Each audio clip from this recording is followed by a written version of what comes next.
જો દોસ્તો તમે પણ તમારા જીવનમાં બધી બાજુ મુશ્કેલીઓથી ઘેરાઈ ગયા છો, ચારે બાજુ તમારે તકલીફો જ છે, તો તેનાથી બહાર કેવી રીતે નીકળવું તે આપણે એક સરસ મજાની કહાનીના માધ્યમથી આપણે સમજીશું. એક સરસ મજાની કહાની આમાંથી બહાર નીકળવાનો રસ્તો તમને દેખાડે છે. તો ચાલો દોસ્તો આપણે કહાનીની શરૂઆત કરીએ. પરંતુ તે પહેલાં તમે અમારી ચેનલ પર નવા છો તો અમારી ચેનલને જરૂરથી સબસ્ક્રાઇબ કરી દેજો. તો આ વર્ષો પહેલાંની કહાની છે. એક રાજ્યમાં એક રાજા રાજ કરતો હોય છે, ને આ રાજા બે વ્યક્તિઓને મૃત્યુ દંડ આપે છે. તેમને ફાંસીની સજા આપવાનો નિર્ણય લે છે. એટલે છેલ્લા સમયે આ બંને વ્યક્તિઓને પોતાની ઈચ્છાઓ પૂછવામાં આવે છે. એટલે તેમાંથી એક વ્યક્તિ પોતાની ઈચ્છા રજૂ કરે છે. આ વ્યક્તિને ખબર હોય છે કે રાજાને પોતાના ઘોડાથી બહુ જ લગાવ છે. એટલે આ વ્યક્તિ કહે છે કે મને 1 વર્ષનો ટાઈમ આપો, હું તમારા ઘોડાને ઉડતા શીખવાડી દઈશ.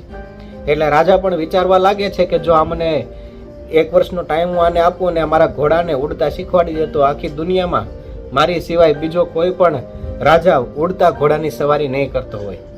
મારી પાસે જ ફક્ત એવો ઘોડો હશે કે જે ઉડતો હશે.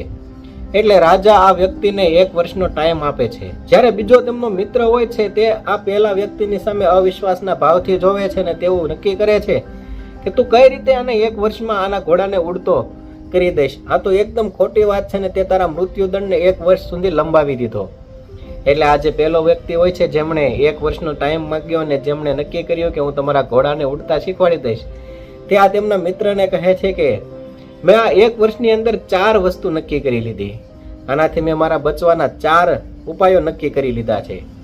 સૌથી પહેલા તો આ 1 વર્ષની અંદર રાજાનું મૃત્યુ પણ થઈ શકે છે.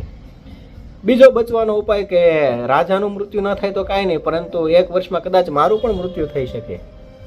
રાજાનું મૃત્યુ પણ ન થાય અને મારું મૃત્યુ પણ ન થાય તો કદાચ ઘોડાનું પણ મૃત્યુ થઈ શકે છે. અને આ ત્રણેયમાંથી જો ચોથું કે કદાચ ઘોડો ઉડતા શીખી પણ જાય. એટલે આ 1 વર્ષના સમયમાં આ 4 એવી પરિસ્થિતિઓ છે કે જેનાથી મારો મૃત્યુદંડ હું બચાવી શકું. જો આજે હું કદાચ રાજા મૃત્યુદંડ મને આપી દે તો મારી પાસે બચવાનો કોઈ પણ ઉપાય નથી. પરંતુ મેં આ 1 વર્ષની મોહલત મેં રાજા પાસેથી લઈ લીધી. મને ખબર હતી કે રાજાને તેમનો ઘોડો અત્યંત પ્રિય છે. એટલે મેં મારા બચવાનો રસ્તો મેં ગોતી લીધો. એટલે ગમે તેવી ખરાબ પરિસ્થિતિ હોય, ગમે તેટલી આપણે ચારે બાજુથી પરેશાન થઈ ગયા હોઈએ, પણ તેમાંથી એક રસ્તો તો એવો હોય કે તે મુસીબતમાંથી આપણે બહાર નીકળી શકીએ. એટલે દોસ્તો આ કહાની ઉપરથી આપણને એ જ શીખવા મળે છે કે આપણે ચારે બાજુથી મુસીબતથી ઘેરાઈ ગયા હોઈએ, ચારે બાજુ આપણને પરેશાની હોય, આપણે હારી ગયા હોઈએ, થાકી ગયા હોઈએ, પરંતુ એક રસ્તો ભગવાન આપણને જરૂરથી આપે છે કે આપણે આ બધી મુસીબતમાંથી આપણે બહાર નીકળી શકીએ. એટલે માત્ર એ રસ્તો ગોતવો એ જ મહત્વની બાબત છે. એ રસ્તો આપણે ગોતવો પડશે જેનાથી આપણે મુસીબતમાંથી આસાનીથી બહાર નીકળી શકીશું. એટલે દોસ્તો ક્યારેય પણ હિંમત ના હારવી. ગમે તેવી ખરાબ પરિસ્થિતિ હોય, મુશ્કેલ પરિસ્થિતિ હોય, તેમાંથી બહાર નીકળવાનો રસ્તો ભગવાન આપણને ચોક્કસ બતાડે જ છે. ખાલી આપણે હિંમત રાખવાની જરૂર છે. દોસ્તો તમને આ કહાની સારી લાગી હોય તો અમારી ચેનલને સબસ્ક્રાઇબ કરજો અને વિડીયોને લાઇક કરજો. થેન્ક યુ દોસ્તો.